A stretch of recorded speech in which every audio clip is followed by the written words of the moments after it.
Hey everyone, I am so excited to have Nico as a guest this morning with me, or this afternoon actually. Nico has been, him and I have been talking for the last few weeks a lot about content and SEO and customer experience. And so I asked him to come join me and talk through some of the things he's done with consulting with a lot of Fortune 500 companies and helping them kind of create their path with content and SEO leading to customer experience, and also just kind of some of the things that he might see, forthcoming with the modern workplace and how we can kind of, as companies, do a better job at reaching our customers. So, Nico, I'll give you a minute to introduce yourself, and then we'll kind of go through some questions and kind of see where the discussion goes. Perfect. Yeah, thank you very much for having me, Jay. I guess you gave me a pretty good overview of my background. So I spend more or less half my week working for an SEO agency based in the UK. And we're doing a lot of work with kind of like enterprise level and larger kind of like SaaS companies predominantly.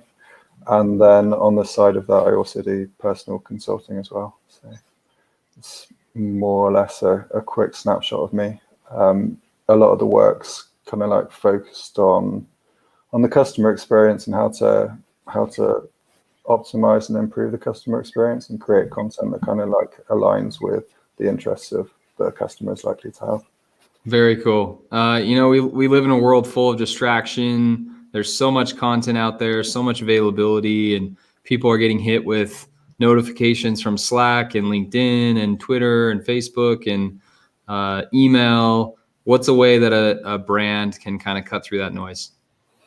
So I think like an important element of that really is to kind of like define what is your favorite channel, right? Because for most companies, there are so many channels out there as you kind of like rightly mentioned, but for most companies, they have a kind of like this ideal in their head of omni-channel communication, of kind of like being able to be on every single channel and provide the best experience across every single channel.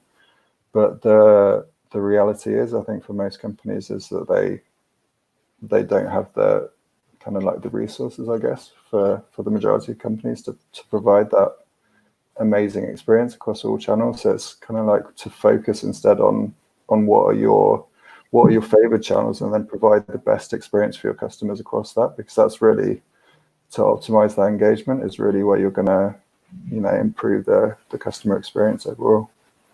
Let's kind of like dig in a little bit deeper on that. What with so many omni-channel opportunities, what do people really want? What's the DNA of a good customer experience? So I think the DNA of a good customer experience is kind of like, first you really need to define what your kind of like brand promise is, right? What do you want to deliver, and what can you realistically deliver to your customers and want to be known for?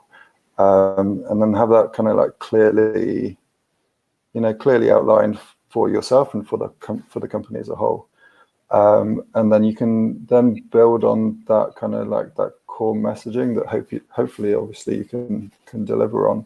And then it's a case of really educating and illustrating the value that you can provide to your customers, going across the different channels, and kind of like creating a smooth onboarding and then engagement process. Yeah, I like how you started with, company strategy. It's that can be driven definitely by customer feedback and other things that kind of creates what you want to be as a brand, but you also need to, start with that. Who do we want to be now? Who do we want to be 5 years from now? How is our messaging going to reflect that? And how can we kind of use that to, motivate our customers to stay loyal or start in the first place, and inspire, initial customer as well as retention. Yeah, no, definitely. Couldn't agree more.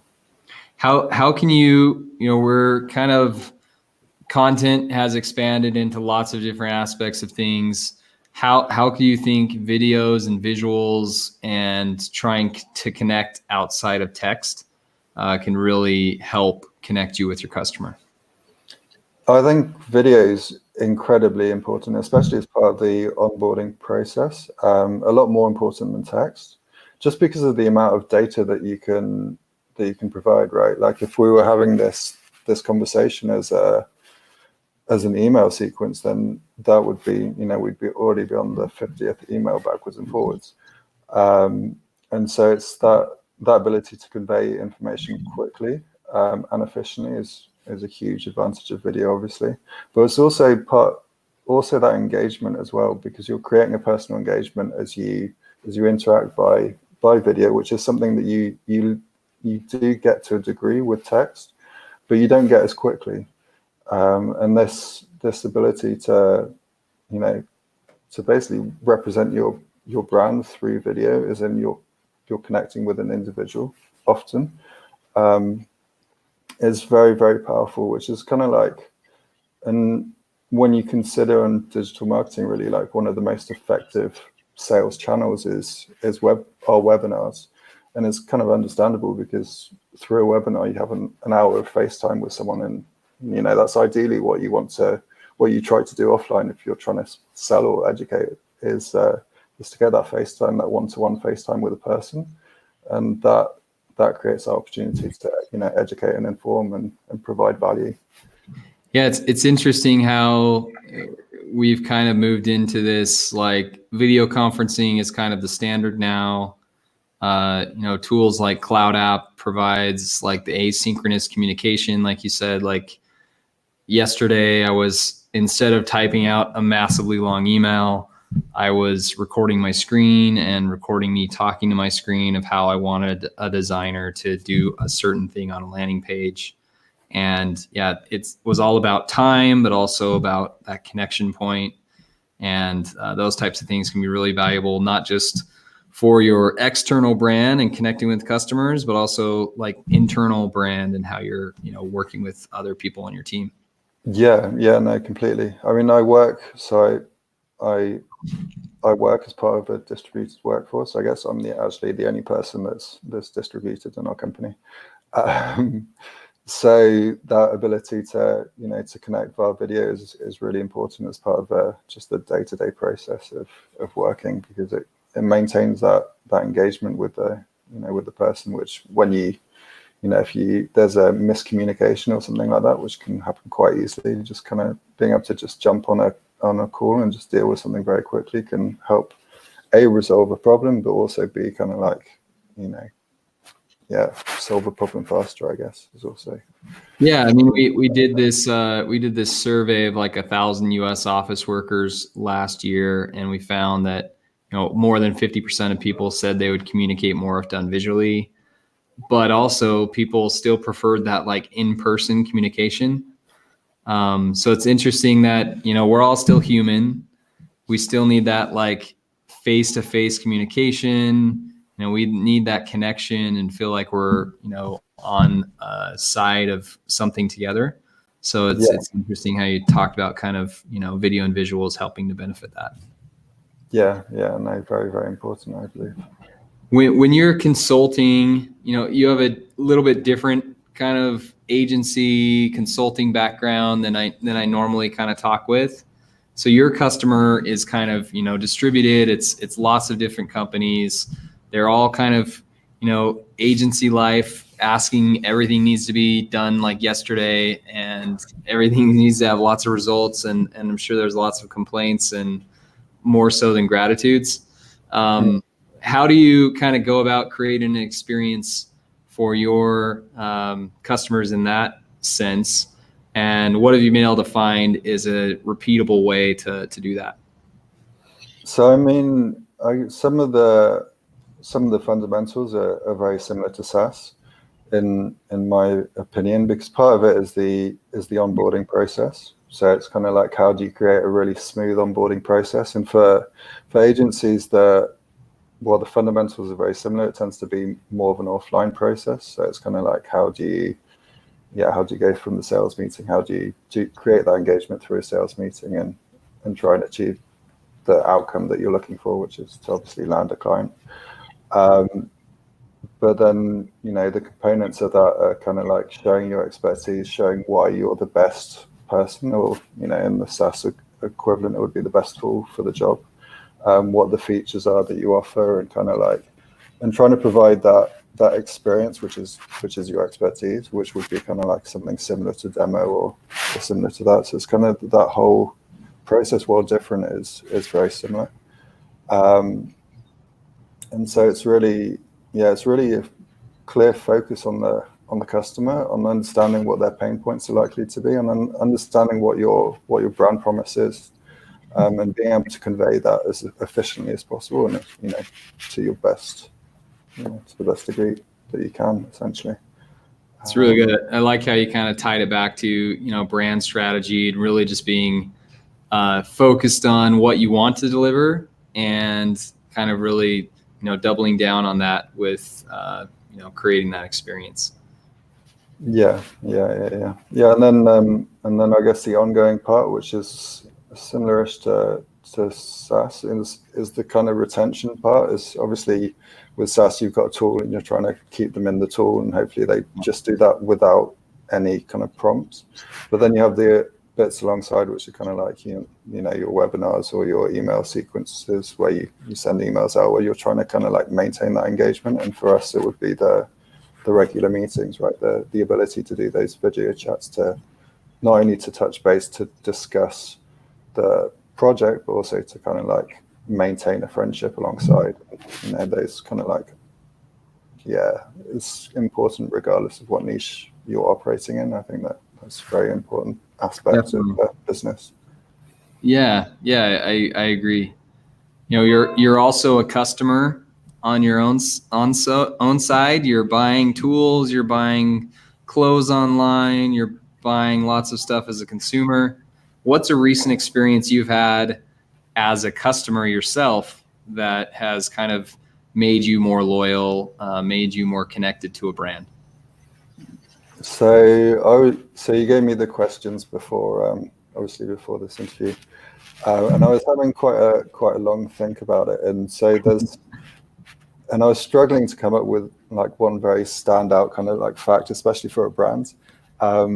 But I recently, so this is not something that's going to keep me retained to the company, but I recently visited Petra, and so I've got a feeling most people that visit Petra, which is kind of like a place in Jordan, probably do so for 3 days. And we visited a restaurant on the first night, and so nice service, nice food, all the rest of that kind of stuff. Got to the end, got to the bill, and the guy was like, no, you're not allowed to leave now. Let me give you dessert and a cup of tea. And so dessert and a cup of tea came along. So very, very friendly and engaging, kind of like that desire to provide extra value. And then to try and pull us in for the next day, he was kind of like, oh, and by the way, if you come back for the next day, we'll give you 10% off. And he's got this very kind of like smooth sales sequence that doesn't feel like forced or contrived, which I think is very important for customer loyalty, because obviously people are not only cynical, but they kind of like appreciate value, right? So he had this very smooth sales sequence that kind of like drew us back for the next day, right? And that was kind of like a standout thing that I thought when I was considering your question. That's cool. That's a unique experience, and it kind of points to like, even if you've got to have it along the whole sequence. Like if the food was terrible, even if the service was amazing and they gave you a discount, you wouldn't have gone back. So it's got to like, the product has to be good, but then you've also got to provide that extra experience, and then like that reason to come back. No, exactly.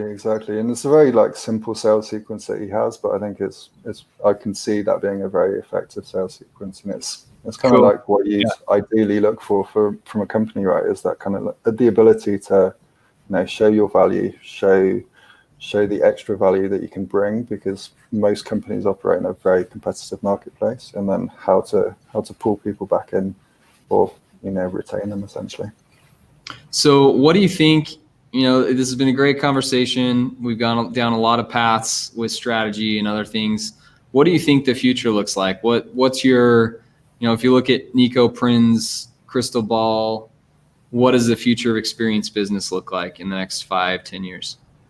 So, I mean, I think there's two important ones, right? One would be 5G and what 5G brings to, I mean, that's just going to transcend across multiple niches in, from enterprise down to consumer.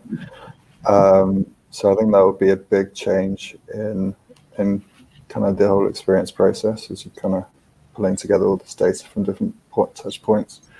But for me, that's more of an incremental thing, because most of the tools are already out there. So it's just how you're combining all of that information and providing a better experience, kind of like almost like the omni-channel marketing, I guess. Very cool. And then the second thing, which I think is going to be the bigger change point, is really the virtual reality, because we're starting, it's like almost like the 80s with the huge phones. Like, it's a starting point now, but 10 years from now, it's going to be, it's going to be a big change. And I think that's going to be one of the biggest ones, I guess. Yeah, that's a good point. I worked at Adobe before Cloud App, and so I was kind of part of this customer experience business narrative development from Adobe's perspective. Yeah. And I remember one of the coolest things I saw from VR was, I think it was REI, and they, an outdoor retailer, they were presenting at Adobe Summit, the conference, and they showed like a virtual shopping experience. And you could actually, like, with the gloves and, gauntlets they had on, you could actually pick up the items, like spin them around, look at them, put them in your, like, virtual cart, and then check out. It's like, it's because that's kind of what's been missing from online buying, is kind of the touch and feel and the satisfaction of that. So it's interesting that you brought that up. Yeah, no, I think you're giving a nice illustration of where that could potentially, where virtual reality can potentially take you. And I think that's it. It's just where at such the beginning points where it's not really, people aren't really used to it. And so once it gets to that stage, like, the options are going to be so varied, I guess. Very cool. Well, Nico, thank you so much for your time today. Lots of great insights from your opportunities, consulting with a lot of Fortune 500 companies. Lots of good stuff on customer experience, and we'll have to do this again soon. Yeah, no, thank you very much for your time. Appreciate it.